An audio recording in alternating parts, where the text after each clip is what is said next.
Yo,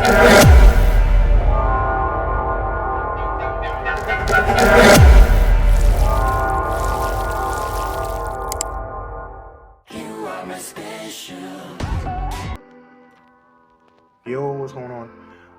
I think this season of JJK was really good, and I just want to give my top five fights that I think were the top five of season two. One of my favorite things about JJK fights is that they don't drag on with the characters screaming for like 30 minutes. I will not let you destroy my world! No, God! I remember coming home on Thursday afternoons and going to watch DBZ, and Goku would just be like charging up the whole episode. JJK fights are relatively quick because we jump out here in Jujutsu. Fight back! Fight back! Fight back! But yeah, season two did not disappoint. Like, it had some incredible fights, incredible moments, a lot of character growth, a lot of character deaths. But I graded my fights on three main criteria: impact, visuals, and action. And you get 5 points, a 5-point scale for each. Number five, Gojo versus the Disaster Curses, and Choso. I think this fight really shows how powerful Gojo was in the story. I think he was heavily nerfed in Shibuya, and even still, like, he made light work of the disaster curses, and these guys are no joke. Like, well, Gojo's just so busted. Like, He ain't lying.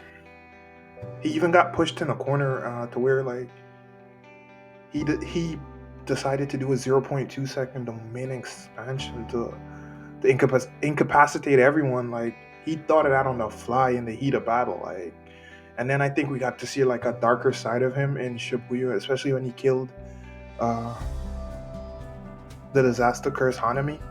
He called her an asparagus, and made like. But I think it was really good to see like Gojo in that dark, glare. Like, that was pretty cool.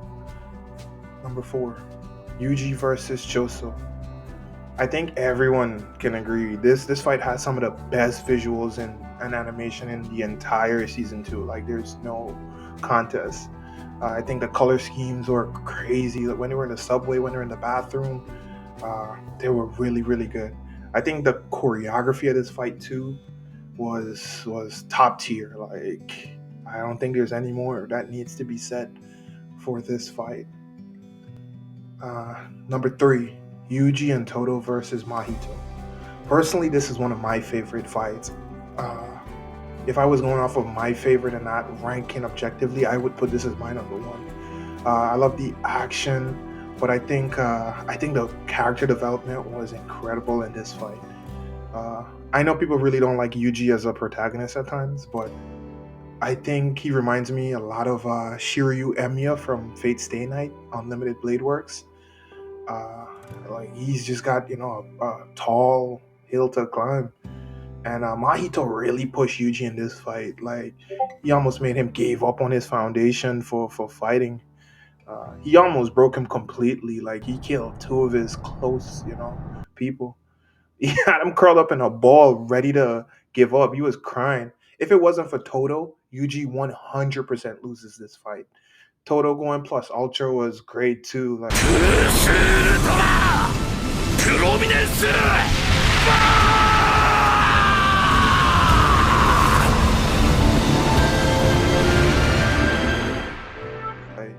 and you got to see him shine too. He went out really well. Like, you got to see his technique usage, application. Like, he's next level. And then after all that, I think we get to see a new Yuji. Like I said, Mahito really pushed him, and then when you see him accept it all and just go dark, he like embraced Sukuna almost, and I think we all wanted to see Yuji get revenge for Junpei, Nanami, Kugasaki, Todo, but I don't think he needed to finish him off because I felt like he already won that fight. Number two, Sukuna versus Jogo. I think this fight gave us a chance to see how destructive Jogo could really be. Uh, for me, it was action packed, but it lost a point in action because Sukuna was playing around with him um, that entire fight.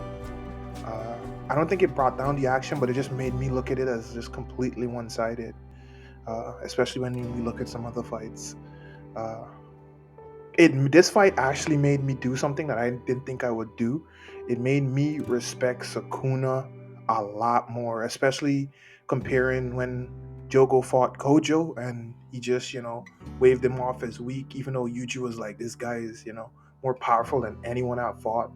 Like seeing Sukuna give him his flowers, I don't know. It made me just kind of nod and was like, okay, Sukuna, you might be a demon, but I respect that. And go Joe Goat. Joe Goat. I have a few honorable mentions. I think Nanami versus Haruto. Like I enjoyed seeing Hanami just punch that dude in the face. Uh, Yuji versus Megami and Jiro. I think that was really good fight showing Yuji's skill, honestly, man, and Megami's ability to analyze. Mei versus Niji, like her walking that fight just cracks me up. Like her just walking in to swing the axe. Uh, these next three were really close on being on that top five list. They just barely got edged out. Mekamaru versus Mahito, that fight was incredible. Mekamaru is a minor character, but he really showed out in this fight.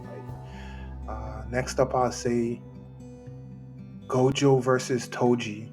Uh, what I like most about this fight is that Toji showed us that it doesn't need to be an all-out brawl. Like he used scheme tactics. He wore Gojo down. And he beat the brakes off of him. Let's be honest. We know there was a part two to that fight, but dude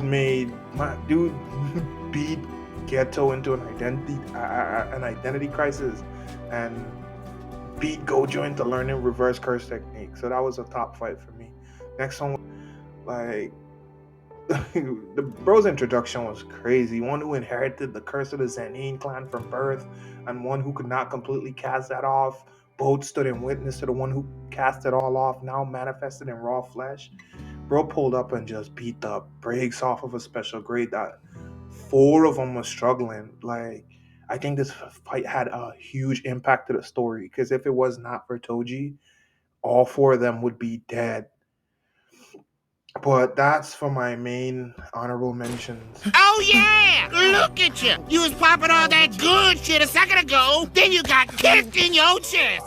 The number one fight for me was Sukuna versus Mahoraga. When I first saw this fight, the only thing that came to mind was Him, her, him, bodies! to see this fight so soon after seeing Sukuna fight Jogo and see Sukuna actually try was crazy. Sukuna seemed just broken, but Mahoraga was still pushing him. And he was actually interested in the fight and excited. You can see from his expressions. Sukuna really showed how much of a demon he really is. Like he wasn't helping his vessel, like Kurama. Shout out Puro Juice. You can't keep getting away with this! Like adaptability is Maharaga's ability, but Sukuna analyzing like what Maharaga did and how to take him out, like I think was crazy, man. And Sukuna definitely deserves his title as King of Curses. But I also want to say Maharaga was a tank in this fight. Like he was tanking, he tanked the entire domain expansion. Like it was crazy.